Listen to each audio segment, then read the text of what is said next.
ಸೋಲೆ ಗೆಲುವಿನ ಸೋಪಾನ. ಗಾದೆ ವೇದಗಳಿಗೆ ಸಮ. ವೇದ ಸುಳ್ಳಾದರೂ ಗಾದೆ ಸುಳ್ಳಾಗದು.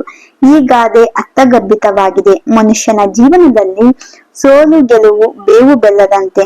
ಗೆದ್ದಾಗ ಹಿಗ್ಗದೆ, ಸೋತಾಗ ಕುಗ್ಗದೆ ಎರಡನ್ನೂ ಸಮವಾಗಿ ಸ್ವೀಕರಿಸಬೇಕು. ಸೋತು ಗೆಲ್ಲಬೇಕು. ಸೋಲು ಗೆಲುವಿನ ಮೆಟ್ಟಿಲು. ಸೋತರೆ ಪಾಠ, ಗೆದ್ದರೆ ಸನ್ಮಾನ. ಸೋಲಿನಿಂದಾದ ಅನುಭವ ಜೀವನಕ್ಕೆ ಒಂದು ದಾರಿ. ಸೋಲು ಅರಿವನ್ನು ಮೂಡಿಸುತ್ತದೆ, ವಿಚಾರಶೀಲರನ್ನಾಗಿ ಮಾಡುತ್ತದೆ.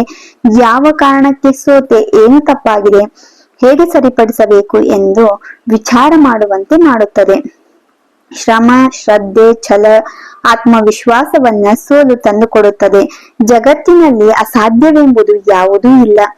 ಇಂಪಾಸಿಬಲ್ ಅಲ್ಲ, I am possible. Try and try again till you succeed ಎನ್ನುವಂತೆ ಒಮ್ಮೆ ಸೋತರೆ, ಎಡುವಿದರೆ, ಛಲ ಬಿಡದೆ ಪ್ರಯತ್ನಿಸಿದಾಗ ಗೆಲುವು ಖಂಡಿತ. ಕಲ್ಲಾಗು ಮನವೇ ಬೆಣ್ಣೆಯಾಗುವ ಮುಂದೆ ಎಂಬ ಬುದ್ಧನ ವಾಣಿಯಂತೆ ಸೋಲಿನ ಸುರಿಮಳೆಯಾದರೂ ಕಂಗೆಡದೆ ಕಲ್ಲಿನಂತೆ ದೃಢ ವಿಶ್ವಾಸದಿಂದ ಬೆಣ್ಣೆ ಎಂಬ ಗೆಲುವು ಸಾಧಿಸಲು ಸಾಧ್ಯ. ನಡೆಯುವವರು ಎಡುವವರು ಹೊರತು ಕುಳಿತವರು ಎಡುವುದಿಲ್ಲ. ಪ್ರಯತ್ನವಿಲ್ಲದೆ ಸೋಲುತ್ತಾನೆ. ಗುರಿ ಕಡೆಗೆ ಗೆಲುವು ಸಾಧಿಸಲು ಸಾಧ್ಯವಿಲ್ಲ. Failure is the pillar of success ಎನ್ನುವಂತೆ ಮರಳಿ ಯತ್ನವ ಮಾಡು, ಮರಳಿ ಯತ್ನವ ಮಾಡಿ ಗೆಲುವು ತನ್ನದಾಗಿಸಿಕೊಳ್ಳಲು ಸಾಧ್ಯ.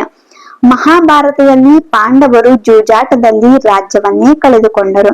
ಆದರೂ ಅದನ್ನ ಸವಾಲಾಗಿ ತೆಗೆದುಕೊಂಡು ಕುರುಕ್ಷೇತ್ರದಲ್ಲಿ ಕೌರವರನ್ನ ಸೋಲಿಸಿ ವಿಜಯಶಾಲಿಯಾದರು. ಎರಡನೇ ಮಹಾಯುದ್ಧದಲ್ಲಿ ಜಪಾನಿನ ಮಹಾನಗರಗಳಾದ ಹಿರೋಶಿಮಾ, ನಾಗಾಸಕಿಗಳ ಮೇಲೆ ಅಣುಬಾಂಬ್ ಸ್ಫೋಟವಾಗಿ ನಗರಗಳು ಸರ್ವನಾಶವಾದವು. ಆದರೂ ಜಪಾನ್ ಸೋಲು ಒಪ್ಪಿಕೊಳ್ಳದೆ ಅನೇಕ ಪಾಠ ಕಲಿತು ನಗರಗಳನ್ನ ಪುನಃ ಸ್ಥಾಪಿಸಲ್ಪಟ್ಟಿತು. ತಂತ್ರಜ್ಞಾನದಿಂದಲೇ ಮುಂಚೂಣಿಯಲ್ಲಿದೆ. ಕ್ರೀಡೆಯಲ್ಲಿ ಸೋಲು ಗೆಲುವು ಸಹಜ. ಸೋತಾಗ ಕುಗ್ಗದೆ ಆತ್ಮವಿಶ್ವಾಸದಿಂದ ಮುಂದಿನ ಸಲ ವಿಜಯ ಸಾಧಿಸಬಹುದು. ಪರೀಕ್ಷೆಯಲ್ಲಿ ಫೇಲ್ ಆದರೂ ಜೀವನದಲ್ಲಿ ಗೆಲ್ಲಬಹುದು ಎನ್ನುವ ಆತ್ಮವಿಶ್ವಾಸವಿರಬೇಕು. ಎಲ್ಲಾ ವಿಜ್ಞಾನಿಗಳು ಸಹ ಅನೇಕ ಬಾರಿ ಸೋಲಿನಿಂದ ಪಾಠ ಕಲಿತು ಯಶಸ್ವಿ ವಿಜ್ಞಾನಿಗಳಾಗಿ ಗೆದ್ದಿದ್ದುಂಟು.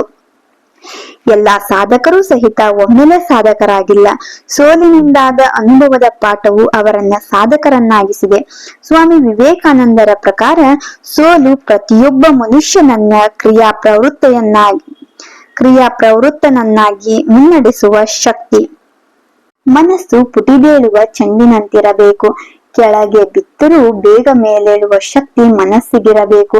ಅಂದಾಗ ಜೀವನದಲ್ಲಿ ಯಶಸ್ಸನ್ನ ಸಾಧಿಸಲು ಸಾಧ್ಯ. ಭರವಸೆಯೊಂದಿಗೆ ನಡೆದರೆ ಗೆಲುವು ಖಚಿತ. ಈ ಒಂದು ಗಾದೆ ಮಾತು ಅಥವಾ ವಿಡಿಯೋ ಇಷ್ಟವಾದಲ್ಲಿ ಪ್ಲೀಸ್ ಲೈಕ್ ಮಾಡಿ, ಶೇರ್ ಮಾಡಿ, ಸಬ್ಸ್ಕ್ರೈಬ್ ಮಾಡಿ. ಧನ್ಯವಾದಗಳು.